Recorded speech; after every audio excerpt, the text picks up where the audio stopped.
Today's recipe proves that you definitely don't need any fancy kit to make something both plant-based and delicious. So if you've put off baking for a while, this is the one to get started with. All you need is a pair of hands, a bowl or two, and a set of digital scales.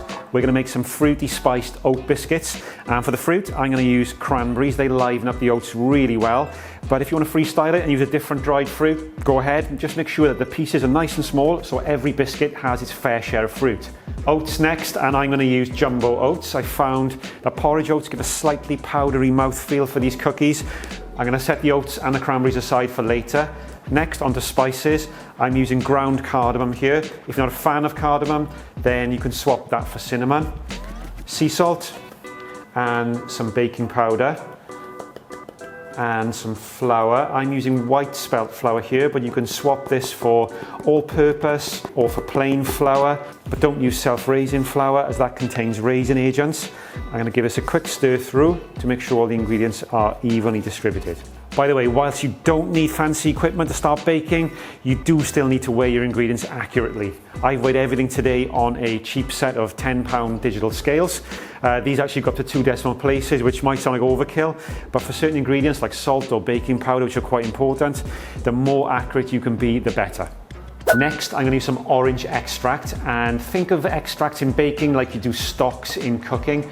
The amount I'm using here won't make the cookie taste of orange, but it'll add a little something and take it from being a pretty good cookie into being a really good cookie. Quick nerdy nuggets here. There are 2 types of orange extract. You can get oil-based or ethanol-based, and we don't want oil in our cookie. That'll change the texture slightly, so I'm going to use the ethanol-based one, and I'm going to mix that with some plant milk, and I'm going to use oat milk for this oaty cookie. And as oil doesn't give the right texture that we're after for our cookie, we're going to use some plant-based baking butter, and I'm going to chop that into very small cubes, ready to mix with my last ingredient, which is sugar. I'm going to use 50% demerara sugar and 50% coconut sugar. Now, coconut sugar is very fashionable at the moment. It's viewed as a slightly healthier sugar, but it is very expensive. It is very dark. So if you're on a bit of a budget or you want a lighter coloured cookie, then swap out the coconut sugar for 100% demerara. I'm going to mix this sugar with the plant butter, and I'm going to squeeze it together until the sugar is absorbed into the butter. Next, I'm going to add my dry ingredients into the butter and sugar mixture, and I'm going to rub these together until we get a very rough breadcrumby texture. Break up any big lumps of butter. Next, I'm going to add my cranberries and my jumbo oats. I'm going to stir through by hand. Finally, I'm going to add in my oat milk and my orange extract, and I'm going to coax this together gently. You might think 2 things at this stage. Shouldn't I add a little bit more plant milk, and shouldn't I knead this a little bit? Try and resist both temptations. There's definitely going to be enough moisture in here, and if you coax it gently with a bit of patience, it'll come together eventually. And stop when it's a rough batter like this and there's no dry ingredients left at the bottom of the bowl. Now, rather than the faff and the mess of rolling them out with a rolling pin and using a cookie cutter, I'm just going to hand these up into a little ball, and then I'm going to press them between 2 sheets of baking paper until they're flat. We're not aiming for perfect here, but we do want the cookies to be roughly the same thickness. Any thin sections or jagged edges, they're going to catch and burn in the oven. Next stage now is to preheat my oven for a good 15 minutes or so, and while that's heating, I'm going to put these in the fridge to chill out.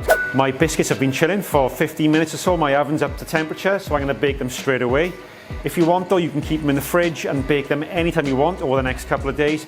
Bake them straight from the fridge at 180 degrees C for about 11 or 12 minutes.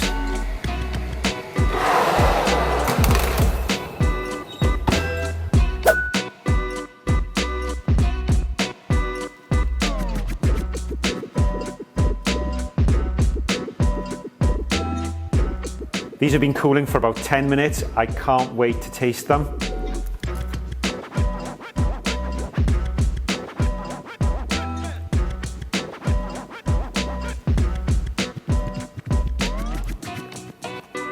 These have got a soft crunch texture with a little bit of chewiness from the cranberry. They're not massively indulgent, but that's kind of the point of these biscuits. They're an any time of day kind of biscuit. If you want something a lot more indulgent, then watch out for my next cookie video. I'm going to be doing a super gooey chocolate and walnut Lavande style special. I hope you enjoyed this video. If you did, please like and subscribe it and hit the notifications bell to hear when the next video goes live. I'm going to do a few more hand mixed recipes on the channel. Thanks for watching this one, and I will catch you in the next one. Cheers.